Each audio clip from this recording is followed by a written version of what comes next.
I'm now really excited to introduce the indefatigable Polly Hemming, the Australia Institute's Director of Climate and Energy, who has driven so much of the work that I talked about before. I'll never forget the first time Polly told me that I needed to focus more on offsets. I told her she was wrong, and it wasn't a big deal. I remember it clearly. I was wrong, and it is a big deal. But her work is so much broader than that, and if you haven't seen Polly taking down the claim that the gas industry is the backbone of the Australian economy on Twitter or Instagram, well, about 2 million other people have, so I encourage you to look into that. But Polly's going to talk to us today about whether Australia is too small to make a difference in the global community. Well, obviously I suspect we're not, and we've just heard an incredible talk about how countries far smaller than Australia are working together to try and have impact in the world, to have agency in the world. Well, I think it's obvious that if smaller countries than Australia can work together to drive climate action, then the only thing stopping us is probably our resolve or our lack of integrity. But on that note, and to call out Australia's lack of integrity on climate, please welcome Polly Hemming.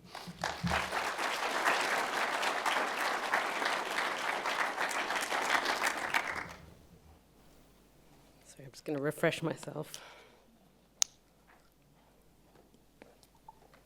Can I move your present, Richard? Oh, yes. Our present. This is the Australia Institute's third Climate Integrity Summit, as Richard has mentioned. I really thought we'd only need one. Each summit has served a different purpose, evolving to suit the political context and building on the previous ones.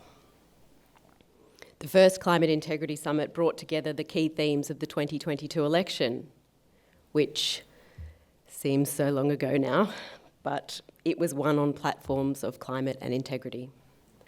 But without anyone ever really bringing these two key themes together, or pointing out that Australia will never have robust policy that serves the Australian people and the environment without government, well, no matter how promising the rhetoric is, unless it also has independent, transparent and accountable government.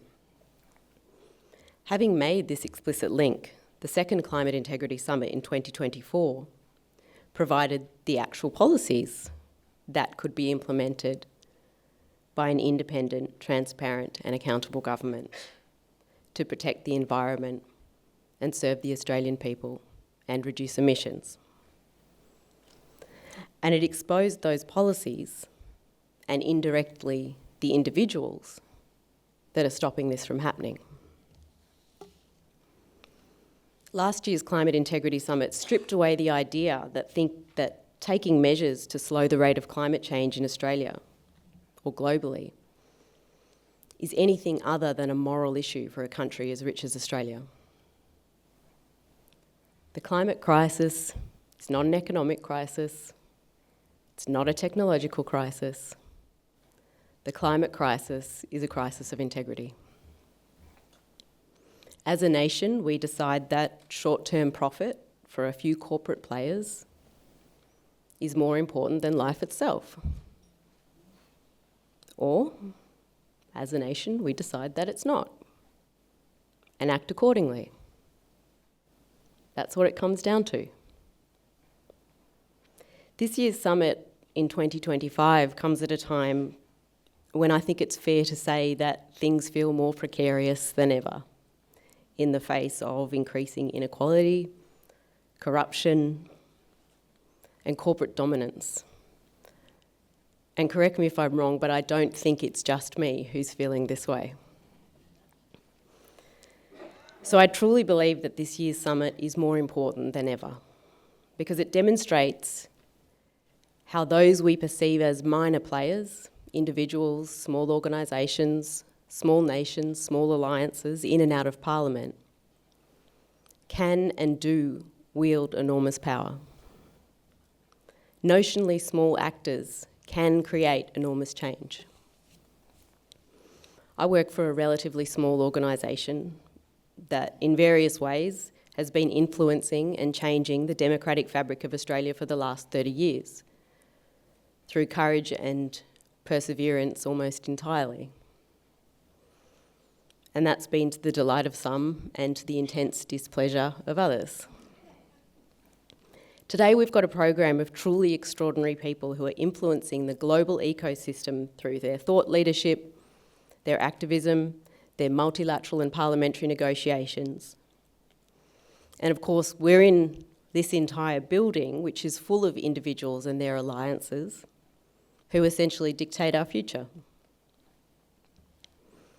But I want to be clear that everyone in this room possesses power.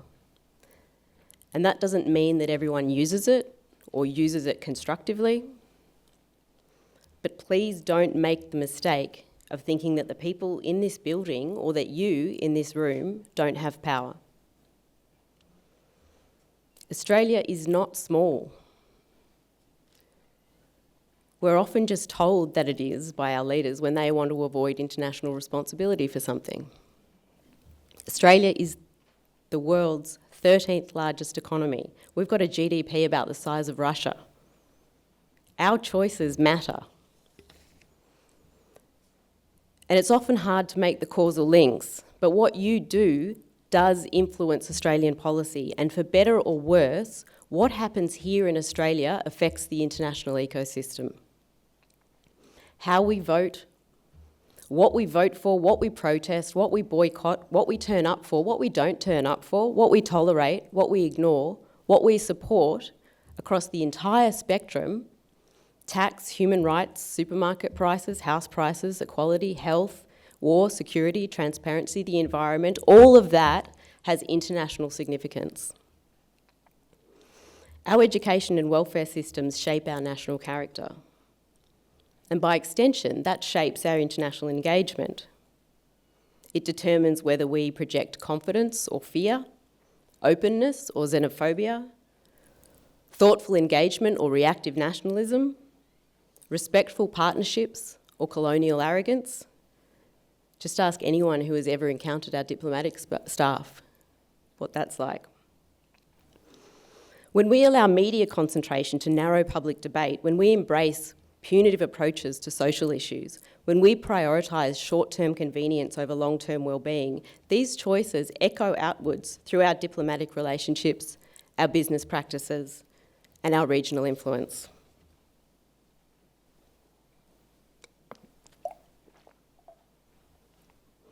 And ultimately, all of it comes back to climate change. Every decision determines our resilience or vulnerability in a warming world. The stability of our democracy, the fairness of our tax system, the strength of our public institutions, all of it shapes how well we can respond to climate breakdown and how we can help others. Everything comes back to climate, and climate affects everything. Beyond the kind of society we create, Australia's policy transfer shapes practices worldwide. Australia's influence has never been determined by the size of our population. It's determined by our courage and how we choose to use our institutional capability. Our compulsory voting system has influenced 37 countries. Medicare has become a model for universal healthcare advocates worldwide. Our community-based HIV/AIDS response in the 80s showed how to combine public health with social justice. The Franklin River campaign proved that the intrinsic value of the environment can be prioritised over resource extraction. To turn to the international evidence, in trade policy, it was Australia that drove the creation of Asia-Pacific Economic Cooperation, what we know as APEC. And that united 60% of global GDP despite resistance from major powers. Of course, it will surprise no one to learn that our influence is increasingly a negative one.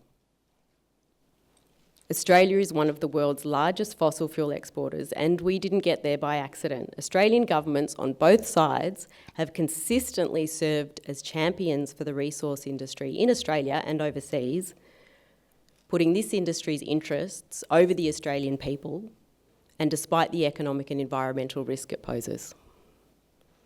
Australia's negative influence on global decarbonisation extends far beyond our fossil fuel interests. So our policies provide models, really lovely models, to others looking to diminish environmental protection and civil liberties.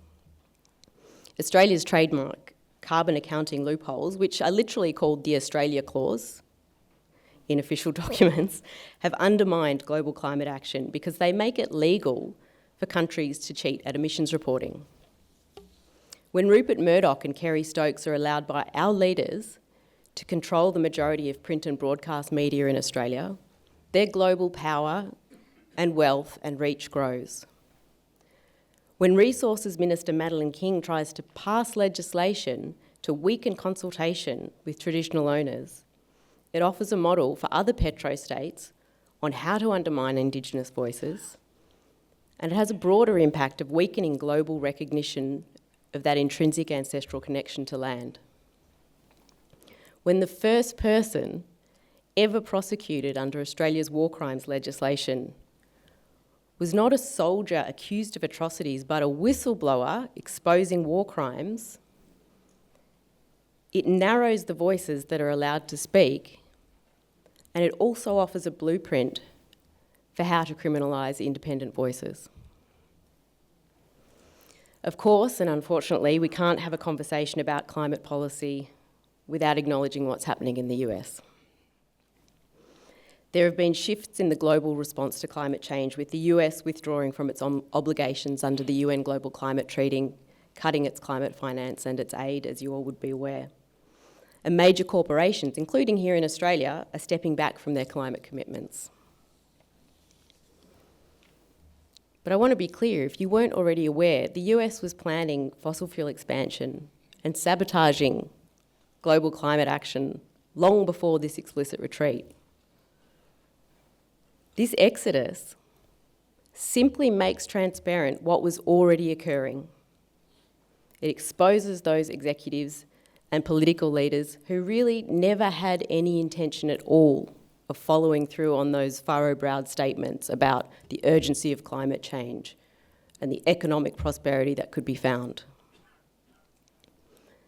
Perhaps those of us who are actually serious about climate action can now move forward with our eyes open about who our allies are and who our allies never were.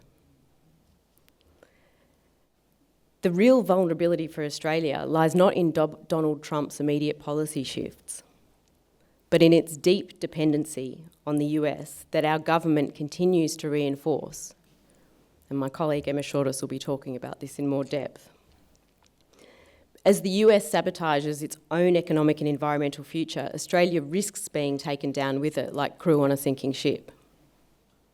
Both the Coalition and Labor are strapping us to the mast, or rather the submarine reactors, of SS Trump. Defence Minister Richard Marles almost couldn't contain his excitement last week when he said, these are his words, "the very significant increase of the American footprint on the Australian continent." And he said he was really excited about that. Our capacity for independent action across all policy areas is being threatened. We are becoming spectators in our own national story, despite the fact that we are 15,000 kilometres away, as distant, immature, unaccountable and lawless individuals alter the geopolitical landscape as casually as you would if you were swiping right on Tinder. Whatever that is.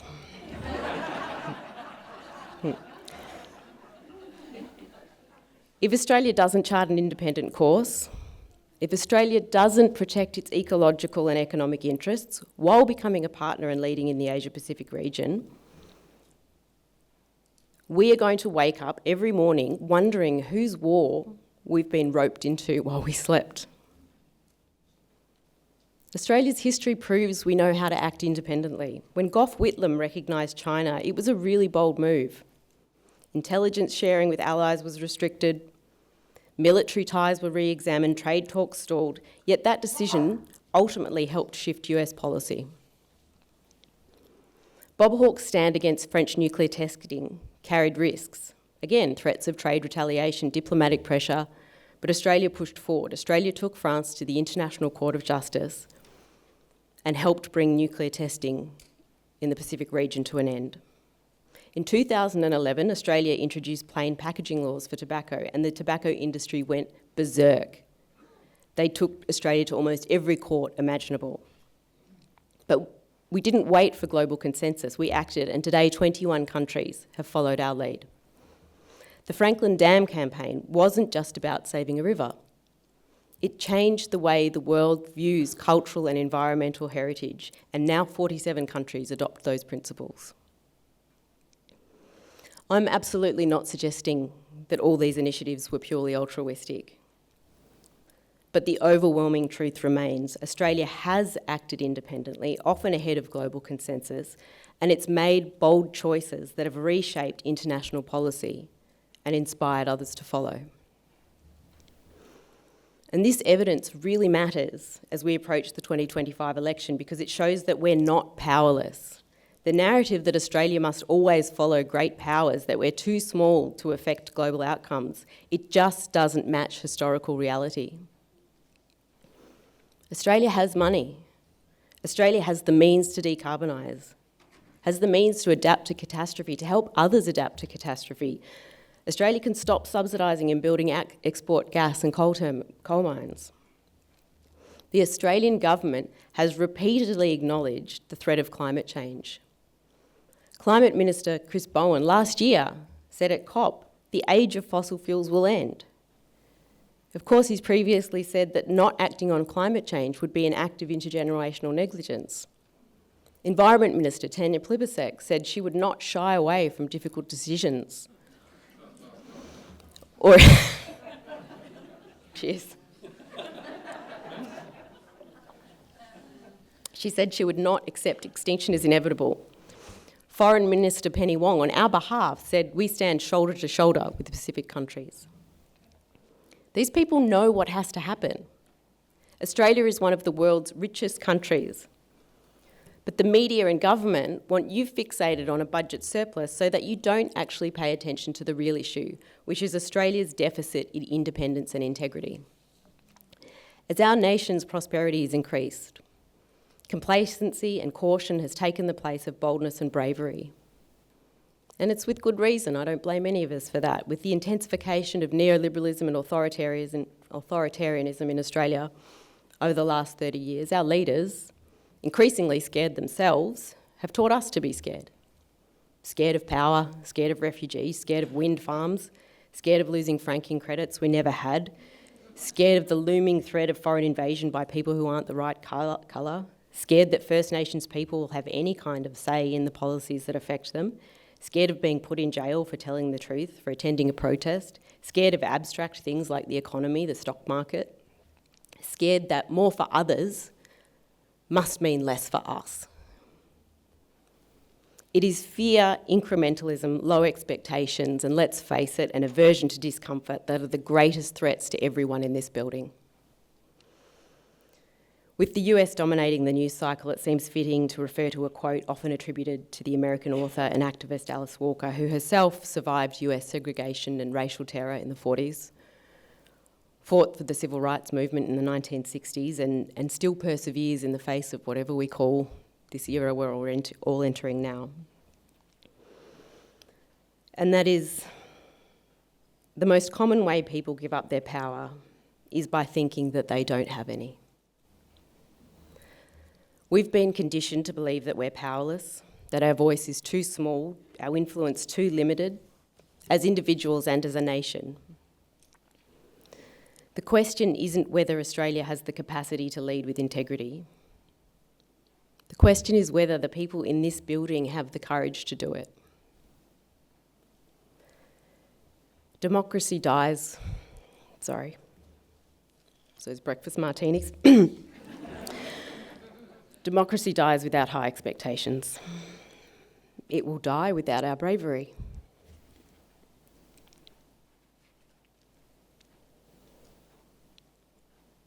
Power and resistance flow through everyday acts of courage. Every person in this room holds power, and together we hold quite a bit of it. The only difference is whether you want to use it to uphold the status quo or to change it. And that choice belongs to all of us, belongs to each of us, whether we're casting a vote, filing a story, advising a minister, attending a protest, not attending a protest, or writing the laws that govern this country. History will remember who chose to act and who chose to look away. Thank you. Thanks for watching, and a very special thank you to all our supporters who help keep us running. We're not funded by political parties or fossil fuel companies or government, but by people like you who know the importance of evidence-based research in shaping the critical decisions facing Australia. If you'd like to support us to continue exposing inconvenient truths, challenging vested interests, and explaining the big issues in plain English, please consider making a tax-deductible contribution today. Visit our website australiainstitute.org.au to find out more.